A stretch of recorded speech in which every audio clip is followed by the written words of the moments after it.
Vamos falar um pouquinho hoje sobre intervenção militar no Rio de Janeiro, ou intervenção federal, como pretende reduzir a importância da situação. Eu digo reduzir a importância não porque se uma intervenção federal seja menos importante que a intervenção militar, mas é que uma intervenção militar mascarada de intervenção federal. Tudo bem? Por isso que talvez a importância seja menor nesse sentido. Mas vejamos, nós sabemos que já foi feito, diferente da gente gostar, brigar, lutar, estão impondo. Sabemos que os motivos são os mais banais, os mais, sei lá, os mais sacanas possíveis, que é marketing do Temer, tentar reviver o morto-vivo, que é o governo do Temer. Tanto que não foi um jornal, não foi um único jornalista, não foi uma única matéria falando que o marqueteiro demonstraram isso, que foi feito dentro de uma agenda de marketing do presidente, não de uma agenda de preocupação com a sociedade, política pública. Então, nós sabemos que a intervenção já começou de uma forma extremamente esdrúxula, de uma forma estúpida, de uma forma burra, como esse governo tem demonstrado ser desde sempre. E o que me incomoda, passando um pouco esses dias aí, e eu talvez não tenha falado, que todos que eu conheço e a maioria das pessoas que se dispunham a falar, meio que contemplaram o que eu tinha para dizer e que eu penso em relação a isso. Mas veja só, alguns dias depois da forma que foi feita a intervenção, nós começamos a ouvir várias falas desconectadas no início, mas a gente sabe que tinha uma conexão muito grande, que era de testar aí a opinião pública, de testar a opinião da sociedade. Né? E opinião pública aqui eu não estou me referindo a jornais, aos idiotas que pensam que são melhores que todo mundo e que falando, ele está falando por todos, né? Que eles, dando a opinião deles, estão dando opinião por todos. Estou falando das pessoas da sociedade, do mais pobre ao mais rico. Sabemos que as operações militares, as operações relacionadas à segurança no Brasil, visam sempre proteger patrimônio. Isso é uma das coisas que a gente tem que pensar. Quem é que tem patrimônio? São pessoas que têm dinheiro. Não, então, essa intervenção nunca é direcionada a fazer o bem para as pessoas pobres. Não é. Os bairros que ficaram claramente mais livres de violência ou mais pacificados, quando tem que estar na frente, né, passando pela avenida, são os bairros mais ricos, são os bairros de classe média e classe média alta. Então a gente tem que começar a pensar um pouco quando a gente fala da intervenção como uma coisa boa, porque nos morros, nas favelas, nas comunidades, eu tenho certeza que eles estão sentindo de uma forma totalmente diferente do que o cara que mora no asfalto. Então, pensando nisso, vamos pensar duas falas que eu quero trabalhar com vocês nesse vídeo. Uma delas é Vilas Boas, o general, falando que tem que ter carta branca. Carta branca, as polícias do Rio de Janeiro, as polícias do Brasil já têm para matar, como se fosse uma coisa mais comum do mundo. A gente sabe disso. Então, a segurança não deu certo por esse viés. A gente sabe que não deu.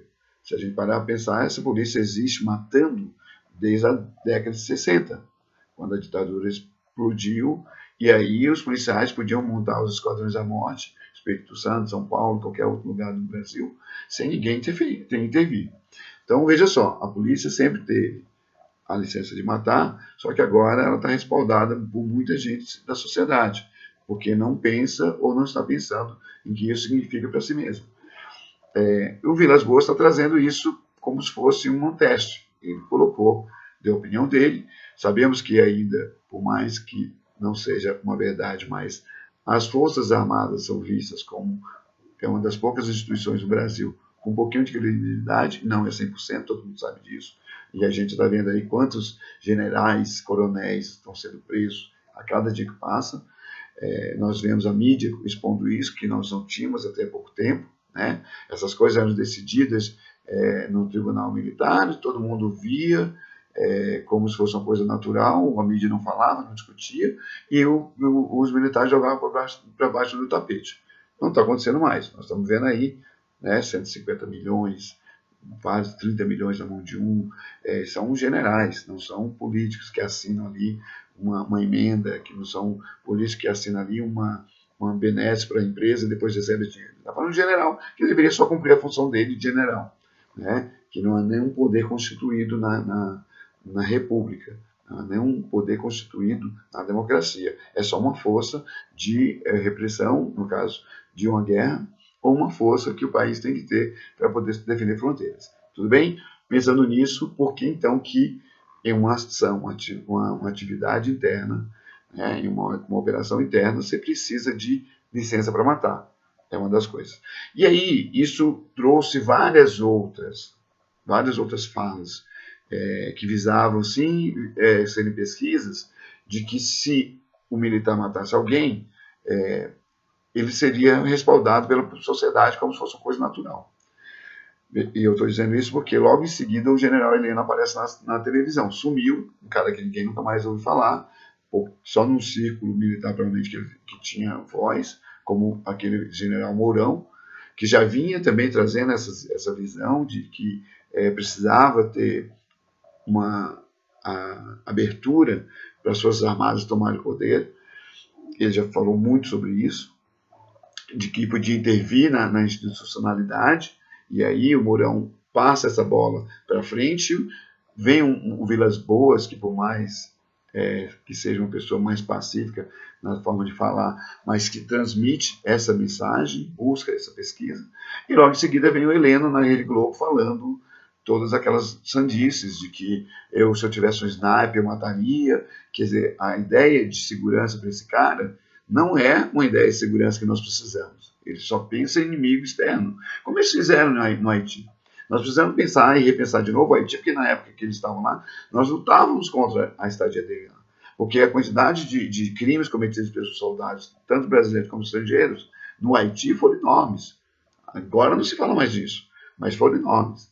E o que resultou disso? Resultou num laboratório que foi usado na Copa, nas Olimpíadas, quando os soldados que voltaram do Haiti foram para os morros, tá bom? Então, já vinha um laboratório sendo feito no Haiti, veio para cá agora, fizeram esse laboratório em uma escala menor nas operações Copa e Olimpíadas, e agora eles estão colocando em prática o que pode ser e pode se tornar uma ditadura em breve, né? Ou um governo militar, um governo que o militarismo tem um poder muito grande e muita gente pode sumir, muita gente pode desaparecer, muita gente pode morrer, porque de uma hora para outra se envolveu em algum crime.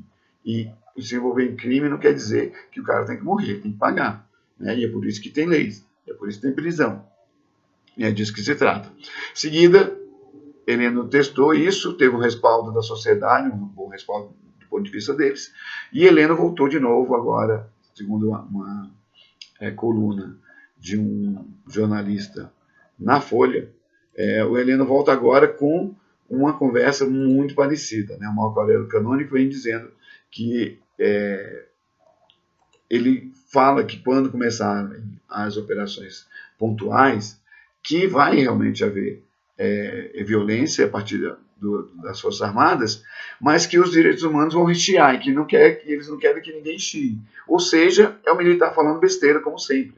É o militar querendo tomar o poder e achar que tem o direito de matar quem ele quiser, da forma que ele quiser, e agir do jeito que ele quiser. Então, essas duas falas do Vilas Boas, e logo em seguida vemos o Heleno falando por aí, no dia a dia, escarnecendo da democracia, porque é um escárnio à democracia.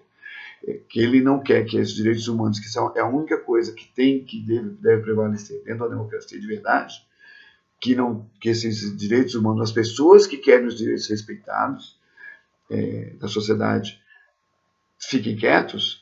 Então você já está vendo que eles estão querendo muito mais. Então uma das coisas é bem clara na conversa que segundo Marco Aurélio, essa conversa foi tida numa palestra no Círculo Militar. E a outra situaçãozinha, uma frase muito simples, o verbo da missão é eliminar, né?